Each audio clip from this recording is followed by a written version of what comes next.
I kind of had the idea to do this live and talk about prostates, which we usually hear the word prostate and problem, or prostate and cancer, or so we don't talk about prostates much unless we're talking about a problem, right?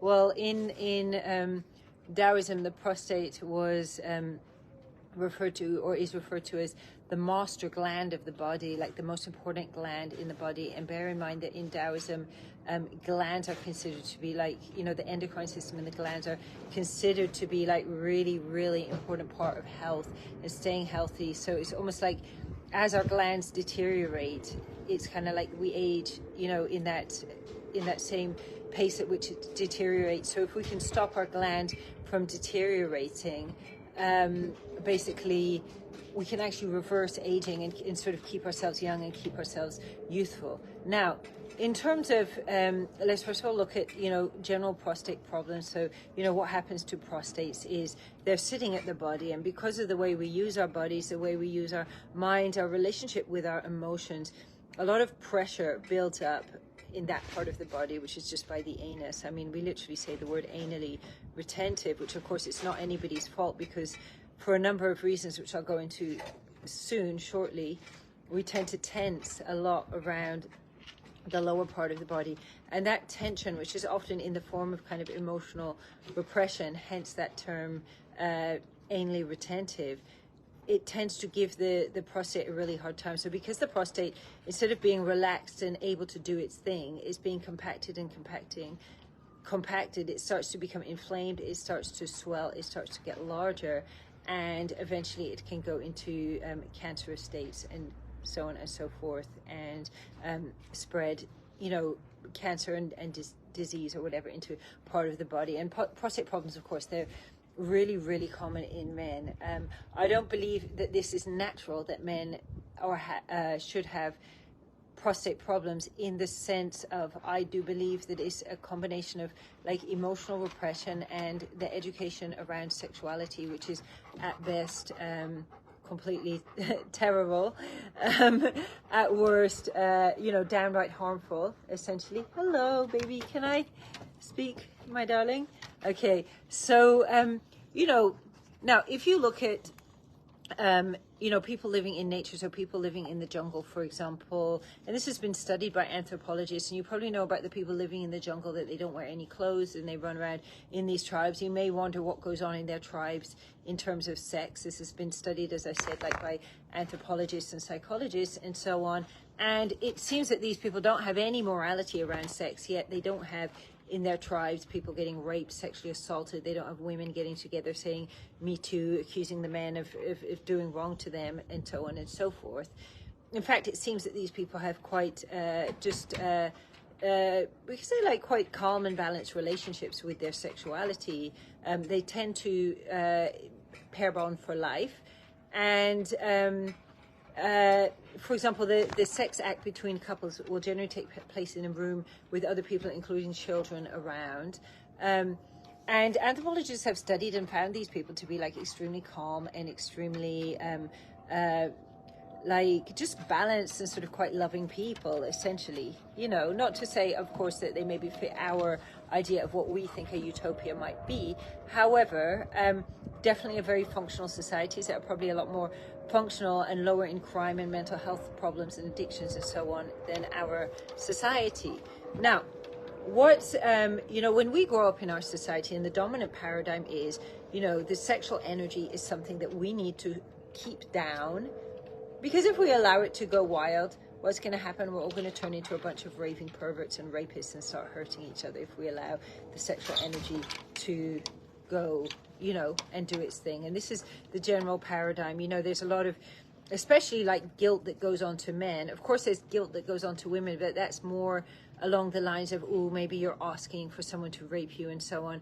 Whereas I'm sure any men who are watching now can sort of talk about the way that men are made to feel that often that the penis is some kind of a weapon, that their feeling of arousal is like a bad feeling, it might make them perverted, you know. So men literally apply a lot of pressure into that part of the body to keep that energy down. So it's building up, you know, the blocked energy in the testicles and the prostate, the two most common places that men get cancer, but also it's causing actual physical tension around the areas of the body involved in the blood flow and the lymph flow in particular. So imagine if the blood and the lymph are not flowing properly, the cells are literally tightened, you know, and compressed. Of course, there's going to be problems with how they are working.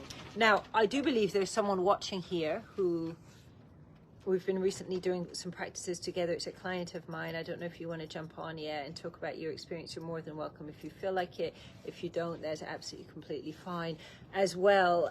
But it was really interesting because this guy, like a fair few other clients I has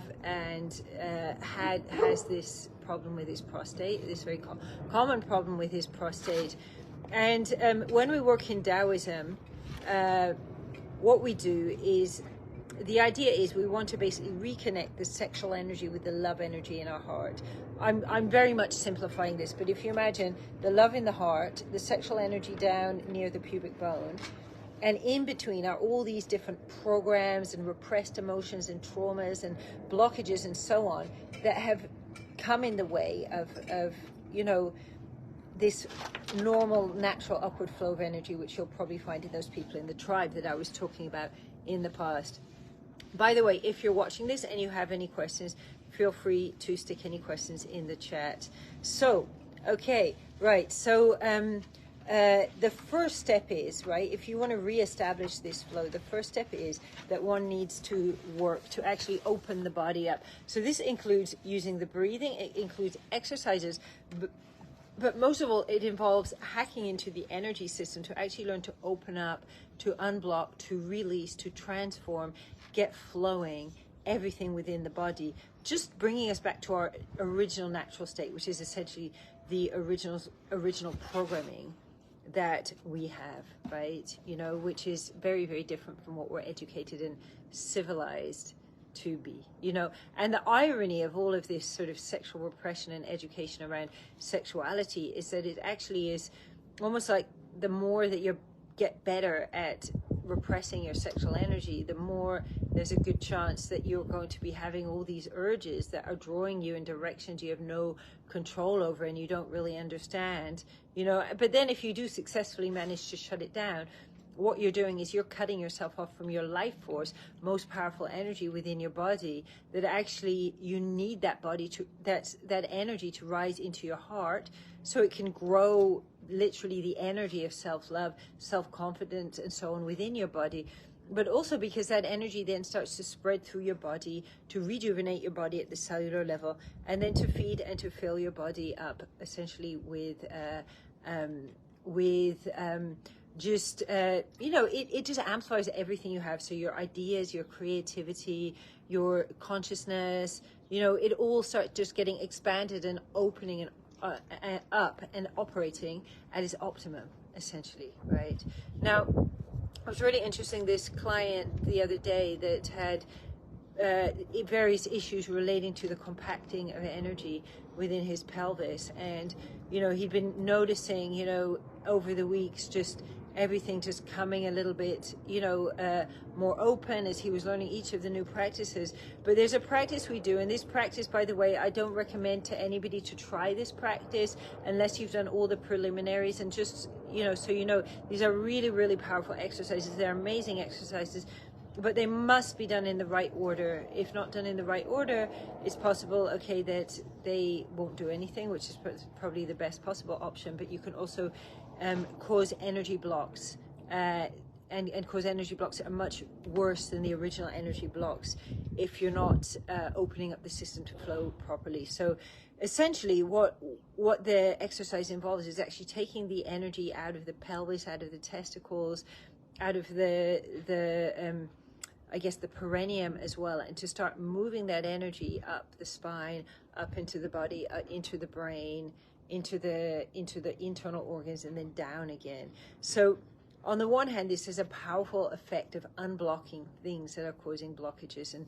ultimately, you know, if you have a problem with your prostate, if you have any kind of a problem with your sexual energy, like you're coming too quickly, you're having a problem getting the erection you want, just to give a few examples of that, as a woman, maybe you're having a issue having orgasms, feeling pleasure, you're not having internal orgasms, you're not having cervical orgasms. These are all symptoms that come up when we're actually tensing down into our pelvis and blocking that energy from moving up.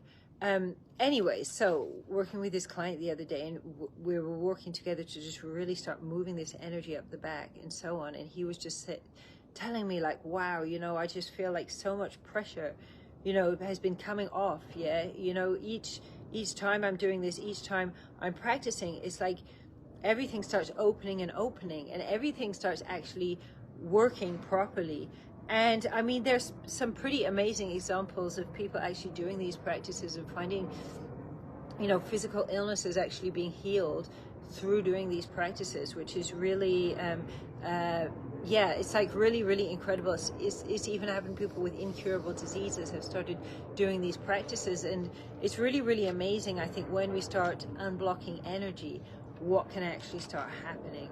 Now, I told you I was also going to talk about prostate orgasms. Prostate orgasms are really, really interesting things because I've spent a number of years giving prostate massages. I say I can know that, you know, the experience of what it's like when a man has this prostate orgasm, also what experience a man has when perhaps he's cut off from his prostate, he's not having any sensation there, or he's finding it painful. You know, again, bearing in mind this is right at the base chakra, this is right at the base, at the bottom of the body, this is right our root, you know. And if the prostate isn't even like on an energetic level functioning and doing its thing, you know, which is sort of regulating and sending energy up to the body, hence why it's called the master gland of the body by the Taoists, of course, obviously it's going to have like this whole knock-on negative effect on the whole body. So essentially, yeah, I mean, the health of the prostate, it's something, you know, I think because people don't know prostates, they're a bit like prostates, spleens, you don't really know about those things, and so you're kind of having to have them removed or something like that, you know. But this is a really, like, we can say in Taoism, it's more than even about our health. It's actually, there's a important sort of like spiritual association with the prostate, in the terms of the idea and the paradigm that in Taoism our body is actually considered to be an alchemical chamber, meaning that we have 3 transformation centers in the belly, in the heart, and in the middle of the brain, where this energy starts to activate and transform and activate and transform. And the prostate being kind of, you know, almost like the energy generator at the bottom of this. It's really, really important for the health of the prostate. And the more that a prostate essentially is relaxed, yeah, the more healthy it's going to be. And bearing in mind, of course, that we can have just years and years and years of negative programming put into our sexual organs, into our vaginas, our prostates, our testicles, our penises, so on and so forth, which can, of course, you know, really shut things down, which is why it's pretty important to actually have like a kind of like a system to be able to start working. Oh, what are my pigs doing down there?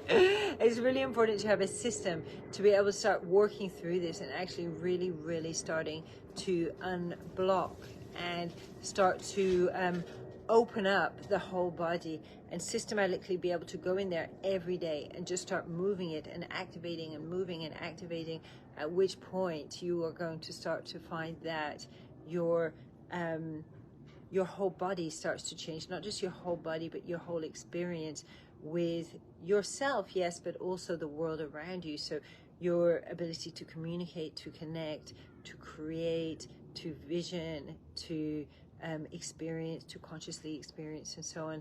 It all starts to change and it all starts to alter as we literally go into the energy field and we start to just unblock these things, which of course, you know, for example, we can use things like therapy and so on to be able to deal with these blockages, but it doesn't address them actually where they're living inside of our body. It's more like a addressing them in the mind, which obviously it can have huge benefits, but often people will find that maybe that it doesn't work for them, that kind of a therapy, or that it just gets it just gets to the point where it's not moving, it's not going on anymore.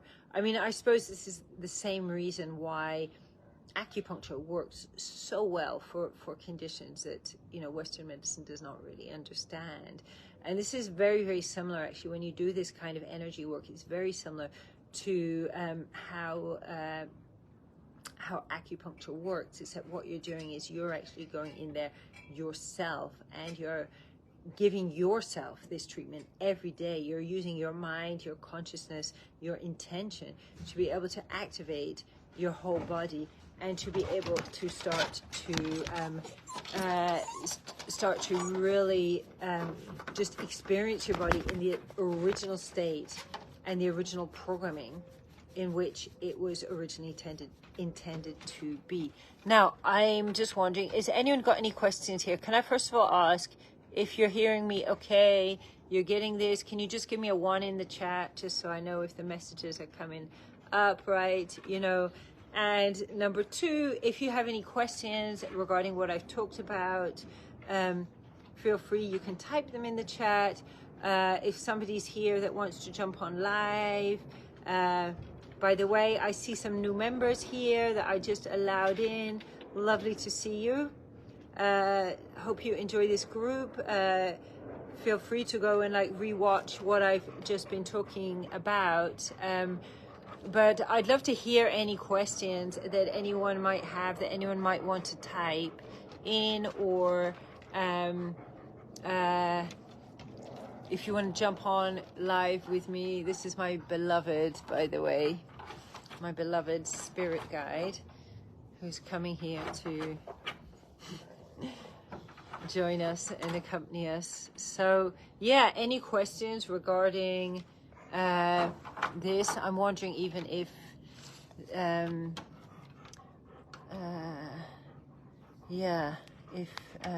not seeing any questions here typed in, however,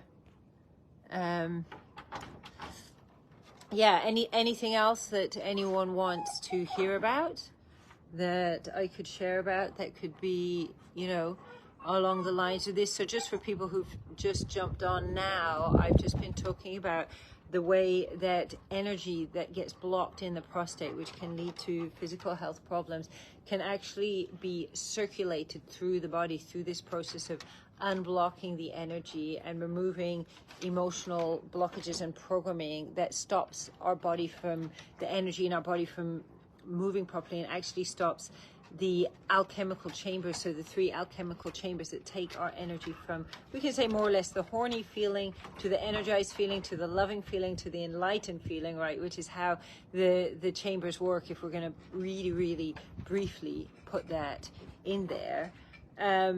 So yeah, I can't see anybody typing in, which doesn't necessarily mean nobody has typed anything, which is quite annoying, right? Because okay, sometimes people have typed in questions and I haven't seen them, but yeah, I cannot see anything. So feel free, listen, if you're watching this and you want to know a little bit more about what I'm talking about, I've got some great resources. I've got an ebook, and I've got also